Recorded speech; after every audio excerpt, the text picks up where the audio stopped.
In 1916, during the crucial combat days of the Western Front, the British introduced the Sopwith Pup to keep their air superiority against the unrelenting Germans and Austro-Hungarians for as long as they could.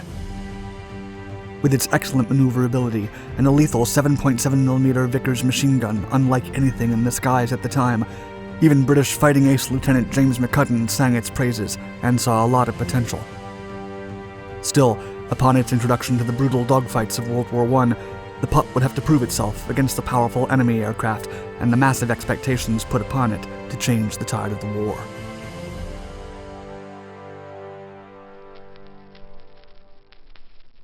Fokker Scourge. On June 28, 1914, the Archduke of Austria, the future hierarch of the Austro-Hungarian Empire, lost his life, along with his wife, at the hands of the assassin Gavrilo Princip. This event triggered a chain reaction that led to the outbreak of World War I, changing the world forever. The first battles of the Western Front were entirely land-based, but the laws of warfare quickly changed, and the carnage of hand-to-hand combat and trench raids rapidly expanded to the sea. Air combat followed once the involved armies realized that aircraft use had numerous military benefits if properly used. Hence, the first warplanes were used for reconnaissance and scouting roles. These aircraft would venture close to hostile trenches to take notes of machine gun nests, ammunition depots, and other critical objectives. The information would then be passed down to the infantry and the artillerymen to pummel them before any advance could even happen.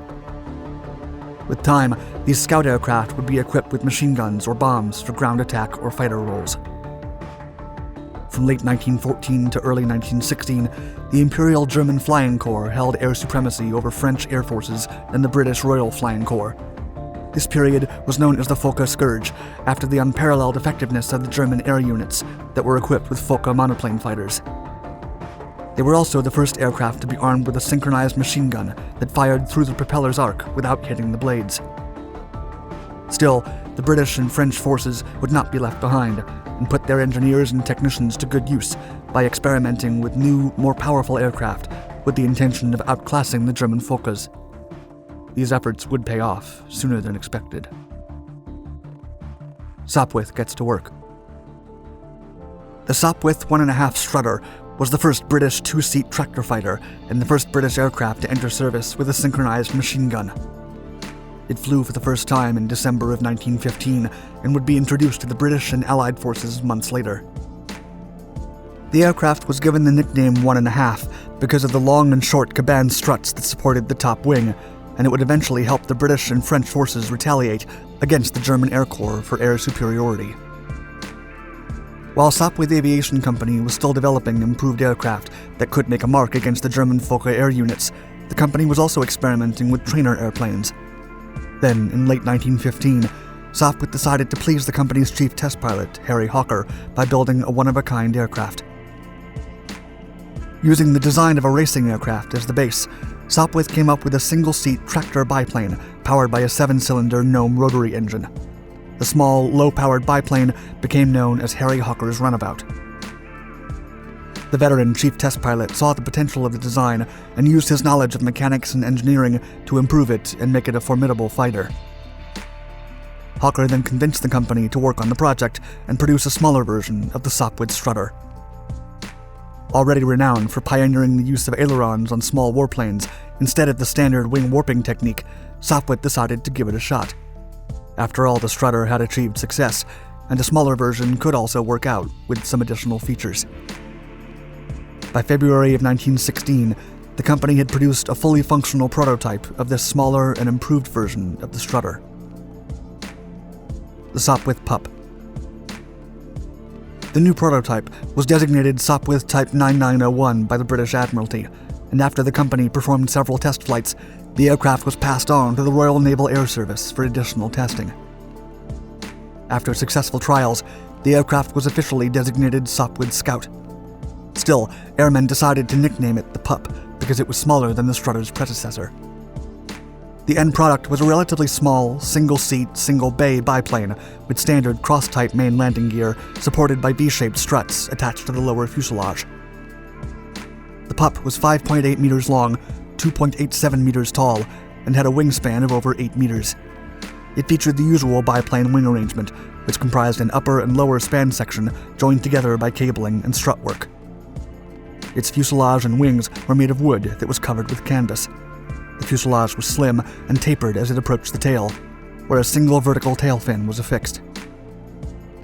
Also, the encased engine was placed at the front of the airframe under a cylindrical metal cowling, while two-bladed wooden fixed-pitch propellers were placed at the very front. The air-cooled Larone 9C rotary engine produced over 80 horsepower, an impressive maneuverability for its time, with the aircraft achieving a maximum speed of over 180 kilometers per hour and a rate of climb of about 140 meters per minute. Also, the maximum service ceiling was 5,340 meters.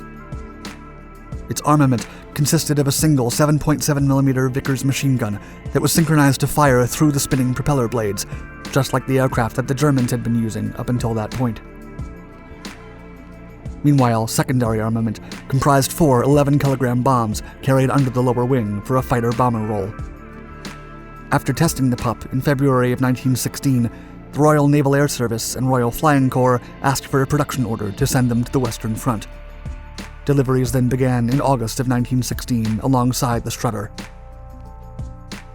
The delivery orders were undertaken by subcontractors to produce the Pups as fast as possible, and they included Whitehead Aircraft, William Beardmore and Company, and Standard Motor Company. Over 1,800 Pups would be produced by the end of the war, and they would be operated by over a dozen countries, including France, Belgium, Russia, Greece, Romania, Australia, Japan, and the United States. As British Ace Lieutenant James McCudden later said, quote, "When it came to maneuvering, the Pup would turn twice to an albatross's once. It was a remarkably fine machine for general all-round flying.